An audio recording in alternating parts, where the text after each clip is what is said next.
ಹೇ guys, ಎಲ್ಲರಿಗೂ ನಮಸ್ಕಾರಗಳು. Welcome back to Sagar stories. ಮೊದಲನೇದಾಗಿ ಎಲ್ಲರಿಗೂ ಶುಭೋದಯ. ಬರ್ತಾ ಇದೆ ಅಪ್ಡೇಟು ಜಸ್ಟ್ ಇನ್ ನಮ್ಮ RCB ಕಡೆಯಿಂದ ಆ್ಯಂಡ್ KSCA ಕಡೆಯಿಂದನೂ ಬರ್ತಾ ಇದೆ ಅಪ್ಡೇಟು.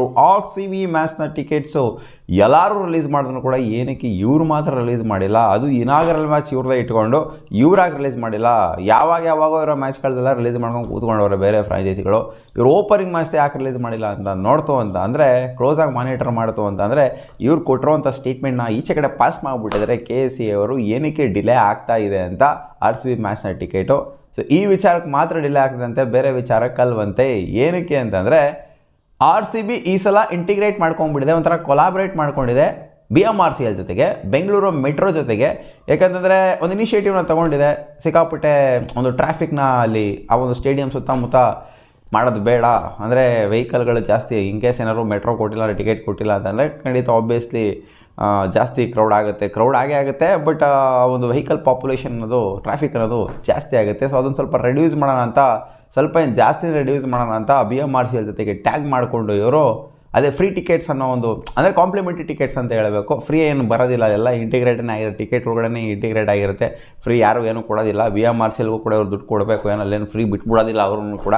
ಸೊ ಇವರು ಅಸೋಸಿಯೇಟ್ ಆಗಿದ್ದಾರೆ ಅಂತಂದರೆ ಇವರು ಕೂಡ ದುಡ್ಡು ಕೊಡಬೇಕಾಗುತ್ತೆ BMRCL ಜೊತೆಗೆ. ಒಟ್ಟು ಈ ಒಂದು ಕೊಲಾಬ್ರೇಷನ್ ಏನಿದೆ ಇದು ಸ್ವಲ್ಪ ಡಿಲೇ ಆಗ್ತಿದೆ. ಅಂದರೆ ಇವಾಗ ಮುಂಚೆ ಆದರೆ ಟಿಕೆಟ್ಸ್ನ ಪಟ್ಟಣ ಕೊಟ್ಬಿಡೋರು, ಬರೀ ಟಿಕೆಟ್ಸ್ ಮಾತ್ರ, ಮ್ಯಾಚ್ ಟಿಕೆಟ್ ಮಾತ್ರ ಕೊಡ್ತಾಯಿದ್ರು. ಬಟ್ ಇವಾಗ ಟಿಕೆಟ್ನ ಬುಕ್ ಮಾಡ್ತು ಅಂತಂದರೆ ಇದು ಕೂಡ ಆಟೋ ಜನ್ರೇಟ್ ಆಗಿ ಬರಬೇಕು, QR ಕೋಡು ಕೂಡ ಆಟೋ ಜನ್ರೇಟ್ ಆಗಿ ಬರಬೇಕು. ಸೊ ಅದಕ್ಕೆ ಸ್ವಲ್ಪ ಡಿಲೇ ಆಗ್ತಾ ಇದೆ. ಇದನ್ನು ನಾವು ಅಂದ್ಕೊಂಡಿದ್ವಿ 23ನೇ ತಾರೀಕೇ ಬಿಡಬೇಕು ಅಂತ. ಇನ್ಫ್ಯಾಕ್ಟ್ 22 ಅದಕ್ಕಿಂತ ಹಿಂದೆನೇ ಬಿಡಬೇಕು ಅಂತ ಅಂದ್ಕೊಂಡಿದ್ರು ಇವರು. ಇಷ್ಟು ಡಿಲೇ ಆಗುವಂಥ ಸೀನೇ ಇಲ್ಲ. RCB ಯೂಶ್ವಲಿ ಒಂದು 15 ದಿನದ ಹಿಂದೆನೇ ಟಿಕೆಟ್ಸ್ಗಳನ್ನೆಲ್ಲ ಈಚೆ ಕಡೆ ಬಿಡೋದು. And delay is for positive, ಎಲ್ಲ ನಿಮ್ಮ ಒಳ್ಳೇದಕ್ಕೇನೆ. ಅಂದರೆ ಮೆಟ್ರೋ ಟಿಕೆಟ್ಸ್ ಎಲ್ಲ ಕೊಡ್ತಿದ್ದೀವಲ್ಲ, ಅದಕ್ಕೋಸ್ಕರ ಸ್ವಲ್ಪ ಡಿಲೇ ಆಗ್ತಿದೆ. ಅಡ್ಜಸ್ಟ್ ಮಾಡ್ಕೊಳ್ಳಿ ಅಂತ ಹೇಳಿದರೆ, ನೆನ್ನೆನೇ ಬರಬೇಕಾಗಿತ್ತಂತೆ ಟಿಕೆಟ್ಸ್ಗಳು ಈಚೆ ಕಡೆ. ಸ್ವಲ್ಪ ಇದನ್ನು ಕೂಡ ಕೇಳಿದ್ದಾರೆ, ರಿಕ್ವೆಸ್ಟು ಕೂಡ ಮಾಡಿದ್ದಾರೆ, ಸ್ವಲ್ಪ ಕಾಮ್ ಆ್ಯಂಡ್ ಕೂಲಾಗಿ ವೆಯ್ಟ್ ಮಾಡಿ. ಎಲ್ಲರೂ ಹಂಗೆ ಹಾಕ್ಕೊಂಡು ಎಕ್ಸಲ್ ಎಲ್ಲ ಟ್ಯಾಗ್ ಮಾಡ್ತಾವ್ರೆ, RCBನ ಟ್ಯಾಗ್ ಮಾಡ್ತಾವ್ರೆ, KSCAನ ಟ್ಯಾಗ್ ಮಾಡ್ತಾವ್ರೆ, ಎಲ್ಲ ಮಕ್ ಉಗಿತಾವ್ರೆ, ಎಲ್ಲರೂ ಟಿಕೆಟು ಅಂತ. ಬಟ್ RCBಗೆ ಗೊತ್ತು, KSCA ಗೊತ್ತು what they are going through ಅಂತ. ಹೌದು, ಈ ಸಲ ವಿಭಿನ್ನವಾಗಿದೆ. ಯಾರು ಕೂಡ ಮಾಡದೇ ಇರೋವಂಥದ್ದನ್ನ ಮಾಡ್ತಾ ಇದ್ದಾರೆ. ಎಲ್ಲೂ ಕೂಡ ಯಾರು ಕೂಡ ಈ ಥರ ಒಂದು ಇನಿಷಿಯೇಟಿವ್ನ ತೊಗೊಂಡಿಲ್ಲ. ಅದಕ್ಕೋಸ್ಕರ ಸ್ವಲ್ಪ ಡಿಲೇ ಆಗ್ತದೆ. ನಾವು ಕೂಡ ಅಡ್ಜಸ್ಟ್ ಮಾಡ್ಕೋಬೇಕಾಗುತ್ತೆ. ಇವರು ಕ್ಲಾರಿಟಿನ ಕೊಟ್ಟಿರೋದ್ರಿಂದ ಇಲ್ಲಿ RCB ಟಿಕೆಟ್ಸ್ ಪ್ರಾಬ್ಲಮ್ ಇಲ್ಲ, ಚಿನ್ನಸ್ವಾಮಿ ಟಿಕೆಟ್ಸ್ ಪ್ರಾಬ್ಲಮ್ ಇಲ್ಲವೇ ಇಲ್ಲ. ಮೆಟ್ರೋ ಟಿಕೆಟ್ಸ್ ವಿಚಾರದಲ್ಲಿ ಸ್ವಲ್ಪ ಹಂಗೆ ಹಿಂಗೆ ಆಗ್ತಾ ಇದೆ. ಅದನ್ನು ಸಾರ್ಟ್ ಔಟ್ ಮಾಡ್ಕೊಂಡು ಬರ್ತೀವಿ ಆದಷ್ಟು ಬೇಗ ಅಂತ ಏನು ಹೇಳಿಲ್ಲ. ಇವತ್ತು ಆಲ್ಮೋಸ್ಟ್ ಟಿಕೆಟ್ಸ್ ಬರುವಂಥ ಚಾನ್ಸಸ್ ಇದೆ 24ನೇ ತಾರೀಕು ಅಂತ. ಬಟ್ ಅಕಾರ್ಡಿಂಗ್ ಟು ರಿಪೋರ್ಟ್ಸ್ ಏನು ಅಂತಂದರೆ, KSCA ಮೆಂಬರ್ಸ್ಗಳಿಗೆ, ಕ್ಲಬ್ ಮೆಂಬರ್ಸ್ಗಳಿಗೆ ಅವರು ಕೂಡ ಟಿಕೆಟ್ ಬುಕ್ಕಿಂಗ್ ಮಾಡ್ಕೋಬೇಕಂತೆ. ಸೊ ಅವರಿಗೆ ಅವೈಲೇಬಲ್ ಆಗುತ್ತೆ ಬೇಗ. ಫಸ್ಟ್ ಅವ್ರಿಗೆ ಅವೈಲೇಬಲ್ ಆಗುತ್ತೆ, ಆಮೇಲೆ ಅದಾದ ನಂತರ ಪಬ್ಲಿಕ್ಲಿ ಅವೈಲೇಬಲ್ ಆಗುತ್ತೆ ಅಂತ ಅಪ್ಡೇಟು ಬಂದಿದೆ.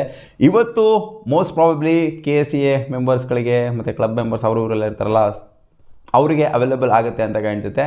ಅದಾದ ನಂತರ ನಾಳೆ ಬಹುಶಃ 25ನೇ ತಾರೀಕು RCB ಫ್ಯಾನ್ಸ್ಗಳಿಗೆ, ಅಂದರೆ ಅವ್ರೇನು ಫ್ಯಾನ್ಸ್ ಅಲ್ಲ ಅಂತ ಹೇಳ್ತಿಲ್ಲ, ಪಬ್ಲಿಕ್ಲಿ ಅವೈಲೇಬಲ್ ಆಗುತ್ತೆ ಅಂತ ಅನ್ಕೊತಿದ್ವಿ. ಅಥವಾ ಇವತ್ತು ಸಾಯಂಕಾಲ ಬಂದರೂ ಕೂಡ ಆಶ್ಚರ್ಯ ಪಡುವಂಥದ್ದೆಲ್ಲ ಏನಿಲ್ಲ. ಸೊ ನೋಡೋಣ ಅದು ಯಾವಾಗ ರಿಲೀಸ್ ಮಾಡ್ತಾರೆ ಅಂತ. ಸೊ ಅಕಾರ್ಡಿಂಗ್ ಟು ರಿಪೋರ್ಟ್ಸ್ ಬರ್ತದೆ ಇಷ್ಟೇ, 23ನೇ ತಾರೀಕು ರಿಲೀಸ್ ಮಾಡಬೇಕು ಅಂದ್ಕೊಂಡಿದ್ರಂತೆ, ನಿನ್ನೆ ಆಗಲಿಲ್ವಂತೆ. 24ನೇ ತಾರೀಕು ಅಥವಾ 25ನೇ ತಾರೀಕು ಎರಡು ಡೇಟ್ಸ್ಗಳಲ್ಲಿ ರಿಲೀಸ್ ಆಗುವಂಥ ಚಾನ್ಸ್ ಇದೆ. ಬಹುತೇಕವಾಗಿ ಇವತ್ತು ಸಾಯಂಕಾಲ ಆಗುವಂಥ ಚಾನ್ಸಸ್ಸು ಇದೆ ಅಂತ ಅಂದ್ಕೊಂಡಿದ್ದೀನಿ. ಗುರು ಇದನ್ನೇ ಹೇಳ್ತಾ ಇದೆ, ಇದನ್ನೇ ಹೊಡಿತಾ ಇದೆಯಾ 3-4 ದಿನದಿಂದ. ಇವತ್ತು ಸಾಯಂಕಾಲ ಆಗುತ್ತೆ ಅಂತ. ಯಾವ ಸಾಯಂಕಾಲನೂ ಆಗಲಿಲ್ವಲ್ಲ ಅಂತ ಕೇಳಿದ್ರೆ ಏನೋ ಸ್ಟೇಟ್ಮೆಂಟ್ಗಳು ಬಂದಿರಲಿಲ್ಲ ಅಮ್ಮ. ಇವಾಗ ಸ್ಟೇಟ್ಮೆಂಟ್ ಬಂದಿದೆ ಅವರಿಂದ ಅಫಿಷಿಯಲ್ ಆಗಿ. ಅದಕ್ಕೋಸ್ಕರ ಹೇಳ್ತಾ ಇದ್ದೀನಿ, ಒಂದು ಸ್ವಲ್ಪ ಕಾನ್ಫಿಡೆನ್ಸಿಂದ ಹೇಳ್ತಾ ಇದ್ದೀನಿ. ಇವತ್ತು ಬರುವಂಥ ಚಾನ್ಸು ಅಥವಾ ನಾಳೆ ಬರುವಂಥ ಚಾನ್ಸು ಜಾಸ್ತಿನೇ ಇದೆ. ನೋಡೋಣ ಅದೇನಾಗುತ್ತೆ ಅಂತ.